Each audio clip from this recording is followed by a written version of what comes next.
नमस्ते और स्वागत है आप सभी का आपके अपने चैनल रिल जज पर। मैं हूं आपका होस्ट और आज हम एक ऐसे टॉपिक पर चर्चा करने जा रहे हैं जो कई एस्पायरिंग लॉयर्स के दिलों में जलता है। कैसे बनते हैं एक फेमस एडवोकेट।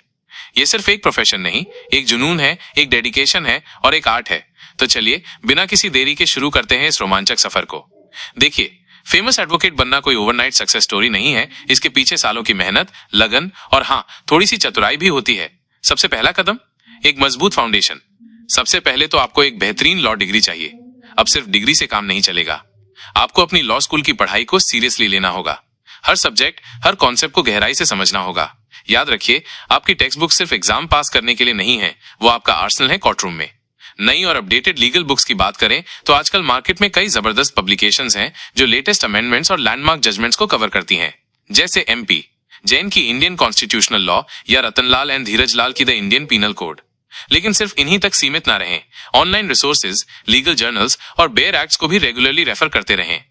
सुप्रीम कोर्ट की ऑफिशियल वेबसाइट पर जजमेंट्स रोज अपलोड होते हैं, उन पर नजर रखना बेहद जरूरी है। लॉ स्कूल के बाद शुरू होती है असली जंग। इंटर्नशिप, जूनियर पोजीशंस और हर छोटे बड़े केस में हाथ आजमाना। ये वो दौर होता है जब आप जमीन से जुड़े रहते हैं, प्रैक्टिकल नॉलेज गेन करते हैं। हर केस, चाहे कितना भी छोटा हो, आपको कुछ ना कुछ सिखाता है। कभी सोचा है क्यों इतने बड़े बड़े लॉयर्स भी शुरुआत में छोटे चैम्बर्स में काम करते हैं? क्योंकि वही असली ट्रेनिंग ग्राउंड है।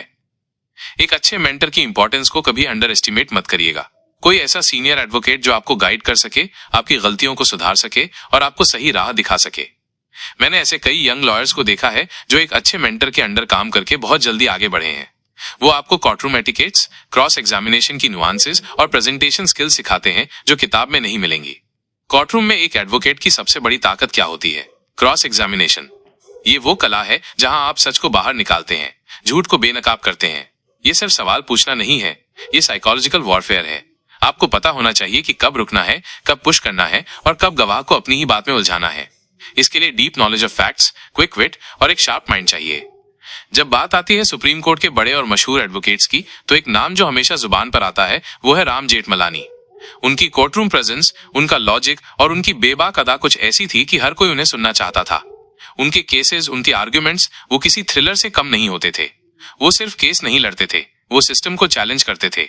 उनकी तकरीरें सुनकर ऐसा लगता था जैसे हर लफ्ज में आग हो। उनके पास सिर्फ कानूनी ज्ञान नहीं था, बल्कि इंसानी फितरत की भी गहरी समझ थी जो उन्हें क्रॉस एग्जामिनेशन में एक माहिर बनाती थी। उन्होंने कई ऐसे कंट्रोवर्शियल केसेस लिए जिसमें उन्होंने अपनी अलग पहचान बनाई। उनके पास सिर्फ कानूनी ज्ञान नहीं था, बल्कि इंसानी फितरत की भी गहरी समझ थी जो उन्हें क्रॉस एग्जामिनेशन में एक माहिर बनाती थी। उन्होंने कई बड़े केसेस में अपनी छाप छोड़ी, जिसमें से एक था हर्षद मेहता स्कैम केस, जहां उन्होंने हर्षद मेहता को डिफेंड किया था।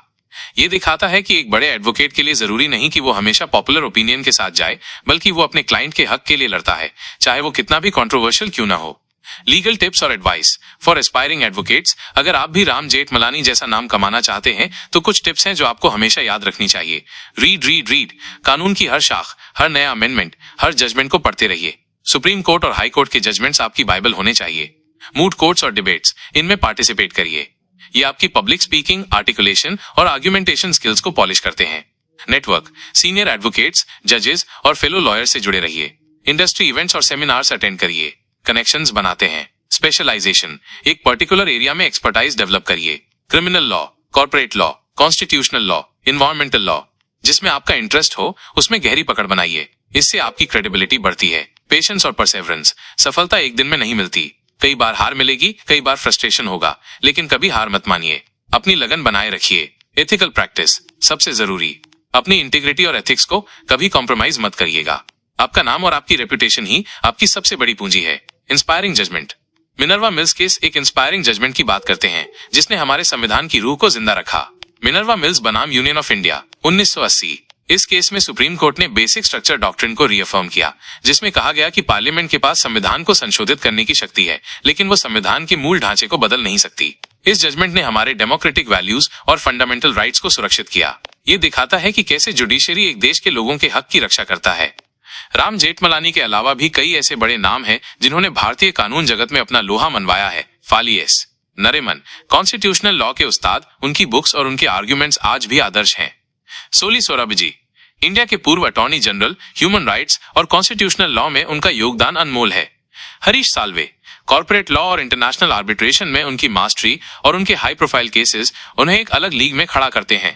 कुलभूषण जाधव केस में उन्होंने जिस तरह से इंडिया को रिप्रेजेंट किया वो हर एक लॉयर के लिए एक मिसाल है। ये सब वो लोग हैं जिन्होंने सिर्फ केसेस नहीं जीते बल्कि नया नजीर पेश किया, नए कानून बनाए। इन सब में एक बात कॉमन थी, अदम्य साहस, बेजोड़ ज्ञान और अपने काम के प्रति अखंड श्रद्धा। तो दोस्तों, फेमस एडवोकेट बनना सिर्फ कोर्टरूम में जीतना नहीं है, ये सच की लड़ाई लड़ना है, इंसाफ के लिए खड़े होना है और समाज में एक सकारात्मक बदलाव लाना है।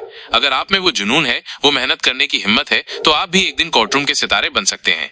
उम्मीद करता हूं कि आपको ये पॉडकास्ट पसंद आया होगा और इससे आपको कुछ जरूरी इंसाइट्स मिली होंगी। आपके क्वेश्चंस और कमेंट्स का इंतजार रहेगा। रिल जज पर ऐसे ही और रोचक टॉपिक्स पर चर्चा के लिए बने रहिए हमारे साथ। अगले एपिसोड तक के लिए अलविदा।